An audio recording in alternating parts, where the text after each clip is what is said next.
Bonjour très chers auditeurs et bienvenue sur Radio Médecine Douce. Alors aujourd'hui, nous retrouvons notre très cher Julien Perron. Salut Julien. Salut Nathalie. Ça fait longtemps que t'es pas passé par nos studios. Oui, ça fait quelques mois, effectivement. Alors Julien, je le rappelle pour les auditeurs qui ne te connaissent peut-être pas encore, tu diriges une agence de communication pour thérapeutes, Néo Bien-être, et tu as été le fondateur de Néo Horizon, qui était une agence de voyage sur mesure, si je ne me trompe pas. Précisément, c'est un réseau qui regroupe des agences de voyage et des hébergements qui sont orientés sur le bien-être et sur l'éco-responsabilité. Ouais. On a créé Néo Bien-être et Néo Horizon en 2003, donc ça fait déjà un petit moment. Ouais. Alors Julien, chers auditeurs, c'est une personne qui vient toujours avec beaucoup de projets. Ouais. Je crois que dans la vie, tu es le genre d'être humain qui a envie de se lancer des défis, qui a envie d'aller à la rencontre de nouvelles perspectives. Voilà, t'as pas envie de rester dans une zone de confort, t'as envie d'aller explorer tout ce qui est possible. Clairement, ouais. Oui, moi je me considère comme un créatif. Donc évidemment, quand tu es créatif, tu as un paquet d'idées et on passe de l'idée à l'action assez rapidement. Donc ce qui explique encore ma présence ici, ouais, effectivement. Alors aujourd'hui, tu viens nous parler d'un très beau projet qui est celui de l'école de la vie. Alors, oui. Explique-nous en quelques mots en quoi consiste ce nouveau projet. Oui, alors c'est rattaché à un film qu'on est en train de tourner. J'étais passé il y a quelques mois aussi par rapport à ça. Tu sais, C'est quoi le bonheur pour vous ? Qui m'amène à voyager un petit peu partout dans le monde. Là, on a fait plus de 50 000 kilomètres pour le film. On a interviewé plus de 320 personnes. Et les retombées financières de ce film vont nous permettre justement de créer ce que j'appelle moi une école de la vie. Alors, on rappelle juste aux auditeurs, en fait, ton idée, c'était d'aller demander à des personnes, d'abord autour de toi, ouais. Dans ton entourage, alors c'est quoi le bonheur pour toi, Robert ? C'est quoi le bonheur pour toi, Marie ? Et donc, de finalement permettre à ces gens de se rendre compte de ce qui les rendait heureux. Ouais. Et donc, ça a pris tellement d'ampleur que tu t'es mis à faire un quasi tour du monde pour aller demander à des gens, alors partout dans le monde, quelles étaient les définitions du bonheur. Exactement. Là, je reviens d'Océan Indien. On était à La Réunion, à l'île Maurice. Et puis là, je repars le 17 février en Californie, encore pour un petit mois. Après, on part en Corse. On va faire là le tour de la Corse à vélo pour aller voir les Corses. Ensuite, on va partir en Turquie, on va partir au Chili, au Pérou. Donc, tu vois, c'est pas encore terminé. Et puis, entre-temps, on rencontre aussi d'autres personnes qui, elles, sont plus de l'ordre des personnalités ou de personnages publics, d'écrivains, de scientifiques, d'anthropologues aussi. Pour donner un exemple, là, le 31 janvier, je vais aller voir Thierry Janssen en Belgique pour justement lui poser cette fameuse question. Quelle chance! Quel est le bonheur? C'est quoi le bonheur? Donc oui, effectivement, c'est un super projet qui nous amène à voyager un peu partout autour du monde, mais avec une envie que la population se pose cette question. On en avait déjà parlé lors de l'autre émission. Moi, je trouve que c'est vraiment fondamental de se poser cette question et que ça te donne comme un GPS dans ta vie. Donc, plus tôt on peut se la poser, et mieux c'est quoi. Donc voilà, ça sortira si tout va bien en 2016 au ciné et à la télé. Et donc voilà, donc pour nous, ce film-là, c'est un bon prétexte aussi pour mettre à bien le projet dont je te parlais, qui est de créer une école de la vie, enfin moi ce que j'appelle une école de la vie. C'est très inspiré de Steiner, Montessori et Freinet, donc qu'on connaît très bien et qui font un super boulot. Hein. Ils ont été vraiment les pionniers dans ce secteur, si je puis dire. Mais il s'avère que pour moi, ils ont leurs propres limites maintenant. On est face à des enfants qui sont beaucoup plus en conscience qu'on ne pouvait l'être à l'époque. Déjà moi, pour la petite anecdote, quand j'étais au CM2, je me sentais un peu enfermé dans une boîte. Je faisais partie de ces enfants qu'on pouvait mettre un peu de côté. Et donc du coup, tu t'adaptes, voilà, tu rentres dans le moule pour pas être écarté, quoi. Et donc quelque part, c'est un peu depuis le CM2, tu vois, que j'ai envie de créer cette école, parce que j'imaginais secrètement une école dans laquelle je me sente bien, dans laquelle je sois heureux, quoi. Et puis voilà, les années passent, le développement des sociétés se passe très bien. Et puis à un moment donné, tu sais, tu reçois une info. Alors on appelle ça de l'intuition, on appelle ça un canal, on appelle ça comme tu veux. Mais à un moment donné, voilà, j'ai reçu cette info et il était temps d'en parler. Donc c'était un dimanche. Et le dimanche, je suis arrivé chez moi et paf, je me suis mis à écrire pendant au moins 2 heures. J'ai pondu un texte, hop, et puis j'ai balancé l'info. Et à partir du moment où j'ai balancé l'info, ça a fait un buzz comme pour le film. C'est vraiment impressionnant. C'est-à-dire que ça fait quasiment 2 mois là, qu'on parle de ça. On a reçu plus de 600 emails de personnes qui ont envie que cette école existe. Il y a des directeurs d'établissements, il y a des enseignants, il y a des parents évidemment, et puis il y a des étudiants qui nous écrivent régulièrement, tous les jours, et qui nous disent merci de vouloir créer ce type d'école, il faut que ça existe. Je pense que tu le vois toi aussi de ton côté, il y a quelque part quelque chose de logique, l'éducation nationale, c'est has-been maintenant. Il y a tout un modèle qu'il faut revoir, quoi. Bon, après, parfois, je me dis aussi qu'on on est peut-être un peu formaté par ces modèles que l'on suit, mais libre à nous, lorsqu'on devient adulte et qu'on devient indépendant, de choisir un autre modèle et de quitter celui-là. Ouais, mais quelque part, pour moi, c'est déjà un petit peu trop tard. Parce que on peut considérer que l'éducation, elle est liée à nos parents et puis à l'école.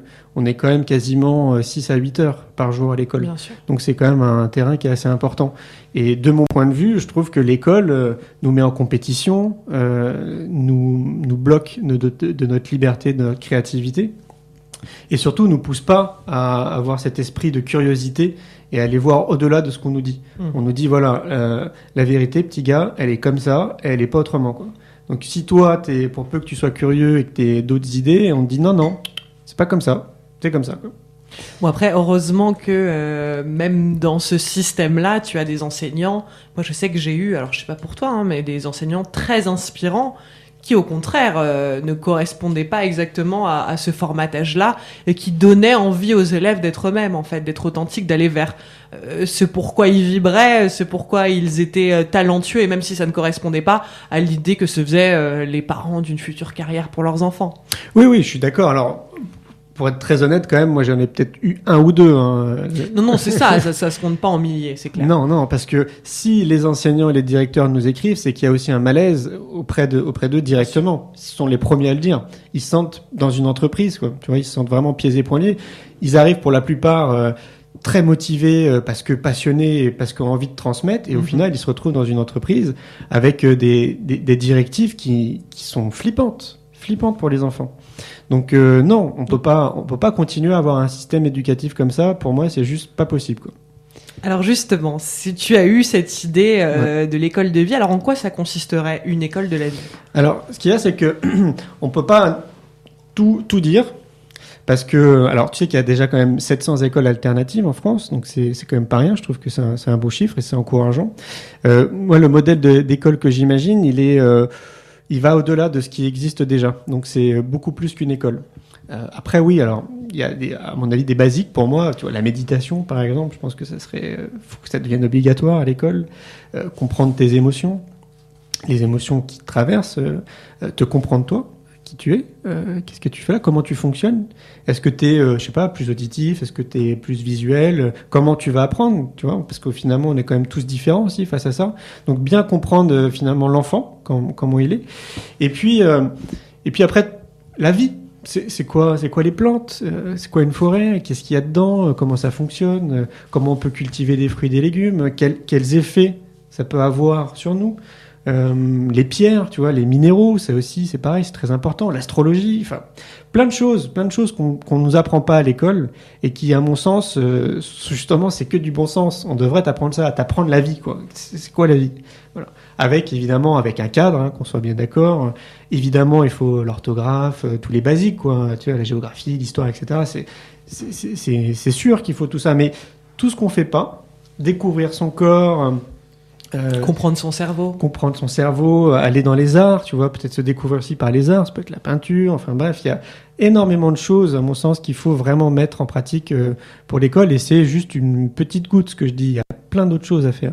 Donc voilà, donc nous on est partis dans cette idée très motivés, et heureux de voir qu'il y a autant de personnes qui sont d'accord avec nous là-dessus, et qui ont envie de participer à ce projet. On veut que ce soit un projet collaboratif.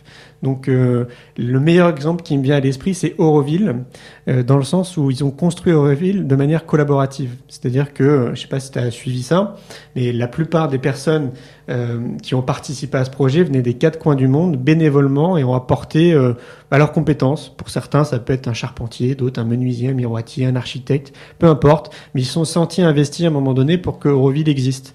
Et chacun a apporté sa pierre. Comment ? Qu'est-ce que c'est Auroville ? Auroville, tu sais, c'est un lieu atypique qui se trouve en Inde et qui regroupe, on peut considérer toute une communauté qui est pas forcément en accord avec tout ce qui est véhiculé. En tout cas, avec la société, le modèle de société qu'on nous propose. Et ils ont créé Auroville justement pour pour sortir un petit peu de ce modèle et essayer de vivre autrement, quoi. Donc il y a une monnaie, il y a tout un système éducatif aussi sur place qui est très différent. Donc il y a des écoles, enfin tout est différent. Ça a été pensé par quelqu'un. Et puis finalement maintenant, je veux pas dire de bêtises, hein, mais il me semble que ça doit faire au moins une bonne quarantaine d'années, voire plus, que ça existe. Et continuellement, il y a des personnes qui vont là-bas pour apprendre, pour découvrir d'autres choses qu'on nous apprend pas forcément. Et moi, ce que j'ai retenu de ce projet, c'est ce côté collaboratif. Ça s'est construit par des gens qui étaient motivés pour que ça existe et ils se sont déplacés des quatre coins du monde pour apporter leurs compétences. Et donc on a envie aussi que cette école se forme de cette façon. Alors dans une école de la vie, tu verrais quel type d'enseignant? Tout type d'enseignant. Il n'y a pas vraiment de limite par rapport à ça. C'est ça qui est chouette, c'est qu'on peut vraiment tout imaginer. Donc, comme je t'ai expliqué, la méditation, la sophrologie, l'art, donc les mathématiques, tu vois, tout ça, ça doit exister. Est-ce qu'on pourrait imaginer un enseignant du bonheur? Mais pourquoi pas? Oui, pourquoi pas, ouais. Qui viendrait poser cette fameuse question, mais c'est quoi le bonheur pour vous, les enfants? Tu vois, réfléchir à tout ça, évidemment. Et puis, tu sais, ne serait-ce que cette fabuleuse idée de Florence Servan-Schreiber, de faire noter à ses propres enfants, enfin, elle a commencé par elle-même, mais ensuite de faire prendre cette habitude à ses enfants, de noter tous les jours les 3 kiffs qui marquaient leur journée. Voilà, exemple, ne serait-ce que d'avoir un enseignant qui a pas forcément une matière autour de ça, mais qui permet aux enfants de notifier chaque jour, parce que le lendemain matin, on va faire un petit tour, on va proposer aux enfants qui le souhaitent de dire les 3 kiffs qu'ils ont vécu. Si on pouvait avoir ça à l'école, ce serait magique. Mais carrément. Parce que ça nous permet de prendre conscience aussi que la vie, c'est des instants comme ça de magie et de bonheur que quand on n'en prend pas conscience, on se rend pas compte que c'est ça qui nous rend heureux. Mais finalement, d'y mettre de la lumière, ça nous permet de nous rendre compte que c'est simple, le bonheur et la joie. Ouais, complètement. Bah, tu vois, ça fait partie de ces petits détails qu'on nous apprend pas à l'éducation nationale. Et pour moi, c'est ça aussi l'école de la vie. Mais c'est aussi rentrer en connexion avec les animaux, par exemple. On sait que les animaux ont quand même beaucoup de choses aussi à nous transmettre et inversement proportionnelles. Donc, je sais pas, découvrir la faune, découvrir la flore, aller, si on n'est pas très loin de la mer, aller voir aussi ce qui se passe sous l'eau. Voilà, avoir vraiment cette conscience du monde dans lequel on vit, sous toutes ses formes, et de prendre conscience de qui on est. Tu vois. Et donc là, ouais, il y a un paquet de corps enseignants qui peuvent intervenir là-dessus. Ouais. Donc ce serait une école qui s'adresserait aux enfants, en fait. Oui, alors, idéalement, de la maternelle jusqu'au collège, avec, à mon sens, je reviens toujours à la nature, posé vraiment dans un lieu idyllique, entre guillemets, implanté en pleine nature. Un peu à l'image du hameau des Buis, si tu en as entendu parler. Pas du tout. Le hameau des Buis, il a été créé par Sophie Raby, qui est la fille de Pierre Rabhi. Voilà. Le hameau des Buis se rapproche un petit peu de cette idée, justement, d'une école de la vie. Eux, ils l'ont créé, il me semble, alors je ne vais pas dire de bêtises, hein, il y a au moins 10-15 ans, il me semble. Ça a été des pionniers, quelque part, là-dedans, en France. Et ça ressemble un peu à un éco-village, maintenant, donc ça mêle plusieurs choses. Mais l'idée est là. Sauf que mon idée, évidemment, est très différente. Ça s'appuie sur ces modèles, comme je disais, Montessori, Steiner, Freinet, le hameau du Buis aussi, on peut en faire partie. Mais comme je pense que c'est quelque chose qui est très personnel, si demain, toi, par exemple, tu as envie de créer une école de la vie, j'imagine que tu vas apporter aussi ton histoire, qui tu es. Tu vois. Bien sûr. Et c'est ça aussi qu'on voulait en parlant de ce projet, c'est inspirer les gens. C'est-à-dire qu'avec Néo Bien-être et Néo Horizon, c'est ce qu'on fait depuis 12 ans, on inspire, et c'est notre objectif. Et en parlant du projet, on voulait ça en priorité. Parce que, et là on voit, c'est génial, ça fonctionne, on a des Canadiens qui nous écrivent, il y a des Suisses qui nous écrivent en disant, mais nous on est prêts, on a une équipe là au Canada, si vous voulez, on monte une école au Canada, tu vois. Et donc là c'est génial de voir cette inspiration que ça procure, parce que même si nous, ça va mettre peut-être, je sais pas, au mieux 1 an pour construire l'école et au pire quelques années, mais il y a déjà d'autres initiatives qui vont se lancer en parallèle, tu vois. Et c'est comme ça qu'on fait avancer les choses. Oui, tu veux dire que l'idée germe ici, mais qu'elle peut inspirer d'autres gens un peu partout dans le monde. Exactement. Et tant mieux. Et alors, c'est une école qui propose, tu le disais, un enseignement dit classique, c'est-à-dire qu'on t'apprend le français, on t'apprend les mathématiques, j'imagine qu'on t'apprend l'histoire, alors un peu différemment, parce que c'est vrai qu'on est pas mal formaté avec ce qu'on apprend en histoire ou en géographie. Mais donc, on t'apprend les matières principales dont on a besoin. Là, tu parlais de quoi? De la maternelle au primaire? Ouais. Non, au collège. Au collège, donc en plus, donc on t'apprend à lire et à écrire. Enfin, voilà, il y a des grandes périodes, mais en même temps, tu as d'autres matières qui rentrent en ligne de compte. Ou est-ce que c'est les enseignants eux-mêmes qui sont formés à donner un contenu qui est différent, qui est pas fait de la même manière. Bah oui, automatiquement, ils sont forcément formés différemment. Ça, c'est une certitude. Et il y a d'ailleurs déjà des formations qui vont dans ce sens-là. C'est-à-dire les profs qui sont éveillés et qui ont envie d'apporter quelque chose de nouveau n'ont pas attendu, ils le font déjà. Non, c'est vrai, ils se forment en hypnose. Moi, j'ai suivi une formation d'hypnose, j'avais des profs qui étaient présents. Ouais. Par exemple, ça peut être de la sophro aussi, ou je disais de la méditation, mais ils le font déjà. Sous l'accord, toujours évidemment, du directeur d'établissement, hein, parce qu'on est toujours attaché au directeur. Mais je sais que j'ai un paquet d'exemples d'enseignants autour de moi qui ont eu l'accord du directeur en disant, bah, écoute, vas-y, fais-toi plaisir. Si ça apporte du bien aux enfants, fais-le. Quoi. C'est vrai que c'est complètement possible. Ah oui, complètement. Et puis même, après, au-delà de ça, on voit aussi que ça progresse. C'est-à-dire qu'il y a quand même aussi des professionnels du bien-être qui arrivent à intégrer les écoles maintenant et aussi à proposer autre chose. Donc on est vraiment dans cette dynamique. Je pense que l'éducation nationale, elle changera pas, donc ça sert à rien de lutter contre. Par contre, il y a quand même des notes positives qui ont tendance justement à amener cette direction de se dire ok, bon maintenant il faut qu'on réfléchisse à un nouveau modèle parce que là le modèle actuel il marche plus. Et avec le temps, donc ça fait que 2 mois, hein, on me met en connexion avec beaucoup de personnes à travers le monde qui elles aussi œuvrent dans ce sens-là, chacun à son niveau. Par exemple récemment c'est une association dont j'ai perdu le nom mais qui est dans cette dynamique-là, justement, d'apporter un nouveau modèle éducatif. Et donc, du coup, il y a des réunions qui sont organisées, tu vois, des trucs comme ça, des ateliers où on va brainstormer autour d'une nouvelle école. Mmh. Et dans ce sens-là, au mois de juillet, sûrement le 11 juillet précisément, ça sera un samedi, on va organiser un pique-nique géant dans le sud de la France. Donc, ça sera probablement à une 30aine de kilomètres de Montpellier. Ça va se passer de 9h jusqu'à en fin de soirée, puisqu'il y aura un concert, autour de la thématique justement de l'école de la vie. Et ce qu'on veut, c'est rassembler toutes ces personnes qui nous envoient des emails, toutes ces personnes qui ont envie justement de créer un nouveau modèle, qui puissent venir, qu'on puisse se rassembler, se fédérer et qu'on puisse parler de tout ça. Avec différents ateliers qui sont proposés, il y aura aussi de la méditation, du yoga, enfin il y aura plein de petites choses très sympathiques. Et chacun amène son pique-nique. Voilà. Et donc ça sera probablement le 11 juillet et ça sera dans le sud de la France. Donc pour ceux qui sont intéressés, qui n'hésitent pas à nous écrire, c'est info au singulier @neobienêtre.fr. 11 juillet, donc pour tous les auditeurs, soit qui vivent dans le sud de la France, près de Montpellier, s'ils souhaitent venir. Ouais. C'est une très belle initiative en tout cas. Je pense qu'en effet, ça va parler à beaucoup de gens et de pionniers, de personnes qui essayent de toute façon d'amener un monde un peu différent et un monde meilleur et surtout de permettre aux gens et aux enfants de devenir les plus belles versions d'eux-mêmes. C'est un peu vers ça qu'on tend, même nous en tant qu'adultes, en allant vers des outils de croissance personnelle. C'est qu'on a envie de s'éveiller à nous-mêmes. Exactement. Donc si on peut permettre à nos enfants dès le plus jeune âge de s'ouvrir à ce qu'ils sont et apprendre à se connaître et savoir vraiment ce qui est fait pour eux et pas de les voir suivre forcément les 5 ans d'une école de commerce parce que papa est chef d'entreprise et d'avoir ensuite des enfants malheureux, dépressifs, même s'ils gagnent 10 000 euros par mois. Enfin voilà, tout ce formatage, moi je te rejoins vraiment là-dessus. Je pense qu'il y a beaucoup de choses à faire et beaucoup de choses à faire comprendre et ça doit démarrer évidemment par nos enfants. Tout part de l'éducation. C'est incroyable. À force de voyager à travers le monde, à chaque fois, je reviens à ce constat. Tout part de l'éducation. C'est-à-dire que si on veut vraiment changer les choses, alors on le fait tous à notre niveau. Toi avec la radio, moi avec la boîte, les autres sur d'autres niveaux, etc. Il y en a quand même. On est des millions à apporter une pierre positive pour changer les choses. Mais finalement, je crois que l'outil, on va dire, le plus puissant, si on veut vraiment changer les choses et changer de paradigme, ça part de l'éducation. À mon sens, il faudrait même 3 générations, tu vois, pour partir sur une note positive, on va dire.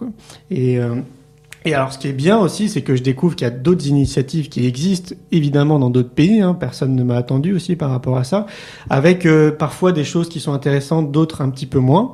Mais voilà. Donc c'est pas mal, ça te permet aussi de voir ce que certains ont déjà fait et ce qui n'a pas marché. Et puis, tout à fait. Voilà, finalement, on peut tous être aussi utiles les uns aux autres dans cette forme de co-création générale et mondiale. C'est ça, c'est ce qu'on se disait tout à l'heure en coulisses. On se disait, on est tous bons dans quelque chose. En coulisses, j'adore ça comme au théâtre. C'est un peu ça. Derrière le rideau rouge. On est tous bons dans quelque chose. Ouais. Tu vois, toi, tu vas être doué dans quelque chose dans lequel moi, je vais pas forcément exceller. Et donc, forcément, on est complémentaires. Exactement. Et ouais. J'allais faire une mauvaise blague, mais je me suis abstrait.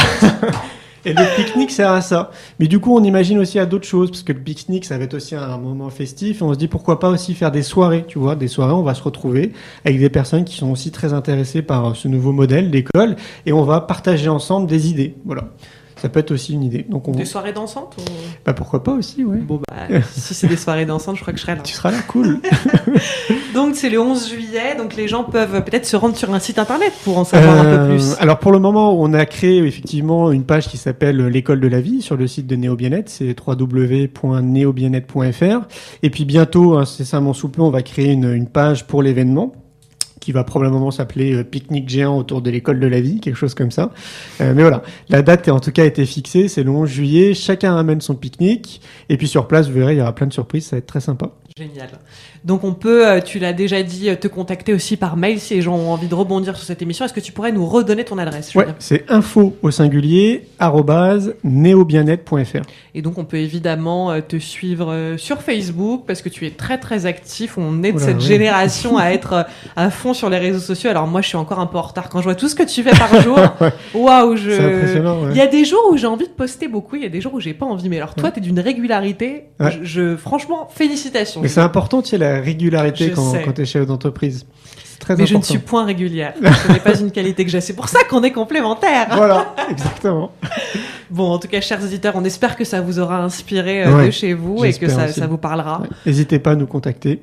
Super. Bah écoutez, très bonne journée à tous et à très bientôt. À très bientôt.